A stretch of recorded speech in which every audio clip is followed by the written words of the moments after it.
ప్యాసింజర్ల భౌతిక దాడులు కార్మికుల ఐక్యత కార్మికుల ఐక్యత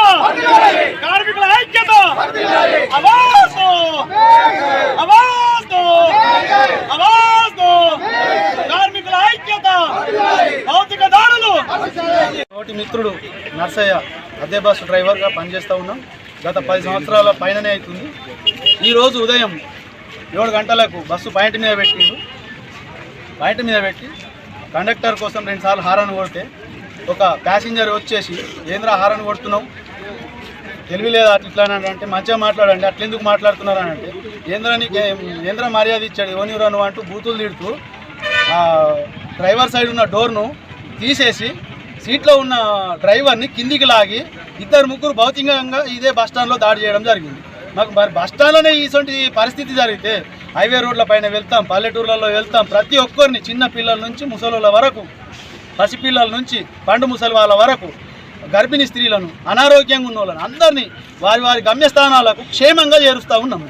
అటువంటి మాకు ఇటువంటి భౌతిక దాడులు జరుగుతూ ఉంటే మేము ఎంతవరకు సహించాలి? నిన్ననే నాపై దాడి జరగడం జరిగింది. కొద్దిమంది మహిళలు అయితే అతి దారుణమైన నీచమైన పదాలు వాడుతూ డ్రైవర్లను తిట్టడం జరుగుతూ ఉన్నది. అయినప్పటికీ సహిస్తూ భరిస్తూ ఈ ఉద్యోగాలు చేస్తూ ఉన్నాం. అతి తక్కువ జీతంతో ఎటువంటి భద్రత లేకుండా ఈ ఉద్యోగాలు చేస్తున్నాం. అయినప్పటికీ కూడా ఇటువంటి భౌతిక దాడులు జరుగుతున్నాయి. మొన్నటి వరకు కూడా భౌతిక దాడులు జరిగినాయి. అయినప్పటికీ కూడా అవి చూస్తూ ఉన్నారు ప్యాసింజర్లు, కేసులు అవుతూ ఉన్నాయి, వాళ్ళని స్టేషన్లో వేయడం జరుగుతుంది.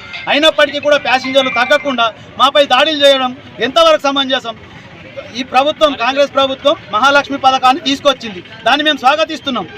56 సీట్ కెపాసిటీ ఉంటే 150, 140 ఎక్కితే కూడా వాళ్ళని సహిస్తూ భరిస్తూ అతి వేగంగా వెళ్లకుండా మెల్లగా వెళ్తూ వారి గమ్యస్థానాలకు క్షేమంగా తీసుకుపోతున్నాం. అయినప్పటికీ కూడా నువ్వు పలానా మేము ఆపమన్న జాగాలను ఆపలేదంటూ, మేము ఎక్కడ దాకా ఆగలేదంటూ, అంతమంది ఉన్నా కూడా మీరు పడతారు దిగండి అంటే కూడా నేను ఏం చేసుకుంటావు చేసుకో అంటూ ఈ డ్రైవర్ల మీద దాడులు చేయడం, కండక్టర్ల మీద దాడులు చేయడం, సరిగ్గా టికెట్లు తీసుకోకపోవడం, ఇది లేదు అది లేదు అమ్మ ఇది ఇవ్వండి అది ఇవ్వండి అంటే బస్సు పక్క కాపించి దాడి చేయడం, ఇది చాలా దారుణంగా జరుగుతూ ఉంది. దీన్ని మేము ఖండిస్తూ ఉన్నాం. ఆర్మూర్ డిపోలో ఈరోజు పొద్దున జరిగింది, మా తోటి మిత్రుడు నర్సయ్య గారి మీద దాడి జరిగింది. దాన్ని నేను ఖండిస్తూ ఈరోజు ధర్నా చేయడం జరుగుతుంది. పోలీస్ స్టేషన్లో వెళ్ళి కంప్లైంట్ చేసినాం, పోలీస్ స్టేషన్లో రిపోర్ట్ చేసినాం. మా ఈ కార్మికులందరం కూడా జమ అయిన తర్వాత మా నిర్ణయం ఏందనేది మేము డిఎం గారి ద్వారా మీడియా మిత్రులందరికీ కూడా దయచేసి చెప్ప